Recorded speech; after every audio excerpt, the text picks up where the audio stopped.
let's talk to Richard, who's calling in from Arizona. Richard, you're live on Truth Wanted. What's up? Hey, not much, except for my blood pressure and cholesterol, but that's another story. It is what it is, my bud. It is what it is. Yeah. I'm 57. What am I? My wife just told me she just went, not just, but in the past year got back into Christianity by way of her sister. She told me the other day, make a long story short, she told me the other day that she and her sister and Corey, my stepson, were going to be prayer warriors for me to come back to Jesus. So prayer warriors for you. Geez. So does that mean they're having organized prayer sessions? Yeah. What does that mean exactly? Well, no, I really don't know. I think that just means they'll pray for me every night whenever they go to bed or something. I don't think it's one big, video session. I don't think it's that, or it could be. Okay. I don't know. Hell, like I say, just found out about it, and how I'm just afraid of how they're going to react because my wife is convinced. Because that's one of that's her biggest fear. Is me going to hell because I don't believe in Jesus, And I used to. I was saved, rededicated my life and did all that stuff when I was in high school and some in college. But I was going to go to be a youth minister and go to Christ for the Nations, this setup they have over there in Dallas. And so anyway, I finally found out I didn't have a good reason to believe the things I did. So now I don't know how, if she's going to think I'm given over to a reprobate mind if I don't come over to the side or whatever, or Satan already has me. I don't know what's going to happen when this doesn't work, Of course it could work, hey, there's always a possibility of something happening. Yeah. But I'm just kind of flummoxed. Yeah, I have a lot of thoughts about this. I remember there's this one girl I knew that was part of an SSA group when I was in college, which is SSA is the Secular Student Alliance group. And she was this huge goth girl, was totally into like the Wiccan aesthetic, whatever, right? Was like super cool, was the last person you'd expect to ever go back to Christianity. And she did. Like, I just checked her Facebook like a month ago, and she just went on like a mission trip to like Costa Rica. And I'm just like, holy shit, like you are not the same person I thought you were. And it's troubling because it's like, I don't want to say that Christianity tricked her, but because I mean, she's her own woman. She can make her own decisions. But at the same time, it's like, I obviously understand you're a different person now than what I know you because of this ideology, really. Right.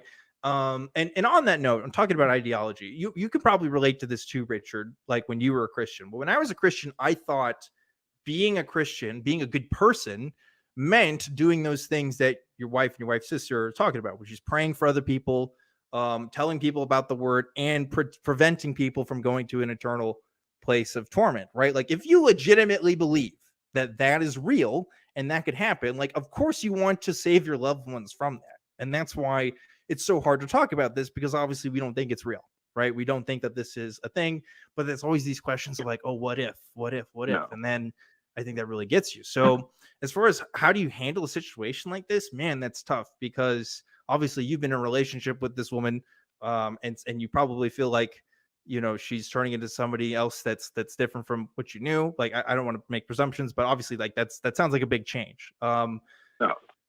The best thing you can do for yourself, Richard, is to be honest. I think personally, like I think, I wouldn't give advice to someone who has obviously lived a lot more life than me, but like I have found with my own personal relationships, when I have had to leave the Christian faith, and now people know that I talk about this stuff on YouTube and other stuff, like I found that the people who were stuck around in my life were the ones that still cared about me the most, and were the people that I needed in my life. Because the people who weren't going to accept me for who I was and who weren't going to respect me for who I were, they weren't going to add anything to my life anyway. And I don't know, like I don't want this to, the last thing I would want is for this to be like a big blow to your relationship. But at the same time, you also have to think about yourself too, because like you're never going to be a Christian again, probably, right? So that's not going to be a big deal for you. No, And if that's going to be a big deal for her, like that's on her. It honestly is. Like she's got to be able to work with that. I don't know. I mean, John, what do you think? Because this is tough. Yeah, I think communication's key in any situation. So, I mean, if it actually offends you that that your wife would be praying for you, I'd say I'd rather you didn't, because if it doesn't offend you, I'd be like, well, how long are you going to be praying for? Because I can use that time to go and watch a show or something on TV. You know, I like to find humor in anything. So I'd be like, oh, you're praying for me for the next 45 minutes. Great. I'll go and play Assassin's Creed on the Xbox for that long whilst you're doing it. You know, that's how I deal with it. And the whole hell thing is probably one of the hardest things to move away from when you become a non-believer, because there's always that thought of whether or not it is a real place, and am I going to go there even though I don't believe in all this? And there are places that you can go to help you talk that out. Recovering from religion and whatnot. Secular therapy project. Yeah, great. Yeah, are great resources. And obviously I'm not a marriage counselor, so I can't tell you there. I could only tell you from my perspective as someone, Richard, who has also had to come out to people who, I mean, I told this one girl that I used to work with at a Christian camp. I invited her to work out with this camp with me because I became her manager. Like I knew this girl since college, and when she found out about this, she straight up called me and was like, you know, you're going to hell. Like she said that straight to my face. Well, not to my face, but it was over the phone, but she used those words. Right. And it's like, that's tough. That's harsh. Fortunately, a lot of people that I knew weren't like that. Most people just kind of drifted away. But like everybody's gonna be a bit different about this based on how they're interpreting their ideology. You know, she's got to figure this stuff out too. She's got to figure out how she's gonna live her life with you in it too, as someone who isn't a believer. If she's not strategizing, she's thinking about, like, you know, I don't know what else she can really do, because that's tough. I think this is like one of the worst aspects of organized religion, especially that in Christianity, is this idea of there's almost a curtain of believers and non-believers that you have to stay on one side of. You're kind of, you know, there's different debates on if you should even associate with non-believers, right? Like there's even some people that say you shouldn't even talk to these people. And it's like, that's I don't know. It's a disgusting thing. I really think it is. I think it's one of the worst things you can do to somebody, to shun them because you think something different. And we're not talking about the difference between somebody being a Nazi and somebody not be, right? We're talking about the difference between, oh, I just don't think this thing is real. I don't think this thing guides my life in the same way. But it's very hard. Yeah. I'm finding difficulty. I don't know, trying to give my best perspectives to you, Richard, but we've been talking for a bit. What do you think? Yeah, I actually was bought a book by my wife, and it's called How to Have Impossible Conversations, and that's a great thing that I've used, and it's really helped me with not when it comes to having conversations with believers. It's helped me to not go, no, you're wrong because X. It gives you a way of looking at what they believe and taking like a neutral stance on it and questioning them. And it's a really good way of helping guide someone to really understand what they why they believe what they do believe, and without being forceful about it. So that I mean that's another resource that might help. Sure. Richard, any thoughts on this? Okay. Well, when I told my stepson that I appreciated that they were praying for me. You know, first of all, I didn't say don't. Your stepson's in there too. I'm atheist. Yeah. Yes. That's an extra element. So I told him that he's. I appreciate it, and that they care enough for me to take the time to pray for me, and they're that concerned about me. But you know, I don't expect anything. I mean, Could you maybe put like a time limit on it? The Bible should have a disclaimer on it. Yeah. The Bible should have a disclaimer. You're talking about disclaimers? Yeah. Yeah. It's like she's that you use it to your own use, for entertainment purpose only. Don't. Yeah. Oh man, I wish. Holy man. And could you maybe like say to your family, look, okay, well, let's say you pray for the next 6 months, and if nothing changes, then don't worry about praying for me because it's clearly not going to work. Maybe put a time limit on them on it for them as well. Right. That might help things. Yeah. Or say, hey, put the time limit. I don't know. I'll let them do whatever they want to. Sure. I mean, Sure. it's not affecting me as far as I can see. I can't say Right. for certain. But hey. You could say, if God wants a relationship. Okay. Well, thank you ever so much, guys. Oh yeah. Oh, that's true. I mean, yeah. If you want to go ahead and go, Richard, that's totally fine. I was just going to add,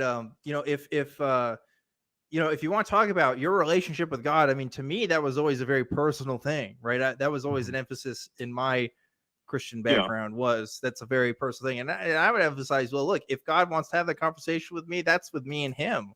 Like, you don't have to be the instigator of that. Otherwise, you really don't have faith in Him. I mean, honestly, like I think that's a logical progression that some Christians might get behind. Not all of them, obviously, but I definitely talk to some that truly believe, yeah, your faith is your own, and that's your own path. Maybe they don't feel that way, but I don't know, something to talk about at least. But I think at the end of the day, Richard, you should be honest, and it sounds like you're being honest with them, right? So that's good. Oh yeah, definitely, yeah. But I just tell her, we get into conversations about God, me and my wife, and I asked her, why do you believe in? And she gets upset because she can't really come up with something, and the only reason she said is she wants to see her Father in heaven. That's the reason she gave. I was like, oh god. Yeah. Right. Like, and if more people were honest with themselves, anyway. Yeah, that's something they might say. I mean, for myself, I wanted to avoid punishment from God. I really was afraid of the wrath of God. I had a real like Pascal's wager thing going on for me. It was like, well, I think it's better to believe than not. I really thought that. That says something about what an environment of fear can do to someone's beliefs. And fear is also a motivation in that too. Like the fear of not being able to see your loved ones again. That's almost, to me, that's an implicit threat, which is, I don't know. It's a really sad thing. But anyway, Richard, I do appreciate you calling in and letting us know about it. I hope we were able to give you at least some perspectives on how to handle this. And there's also tons of resources out there like this. Yeah, like check out the Secular Therapy Project and other people if you need to talk to other people about this as well. But I do wish you well on your journey, and also talk to the chat here in this on this show too. I'm sure there's other people that can talk to you and relate to your experiences. But anyway, Richard, thanks again for calling in, and I wish you well. Man, that's a tough conversation, John. Yeah, that's really tough. What do you think about that? It really struck me when he said that his wife believes because she wants to see, was it her dad in an afterlife? Yeah, I think so. Yeah, that really struck me because I'm not from a religious background, but I was from a spiritualist background, which is more believing in an afterlife, and that was the hardest thing for me to let go of, was the fact that I've got people that have gone that I'm going to miss, and one day I'm going to be able to see them, but now it's coming to terms with not being able to see them. So that kind of struck hard. But I mean, I wish him well. I hope he manages to have good conversations with his wife.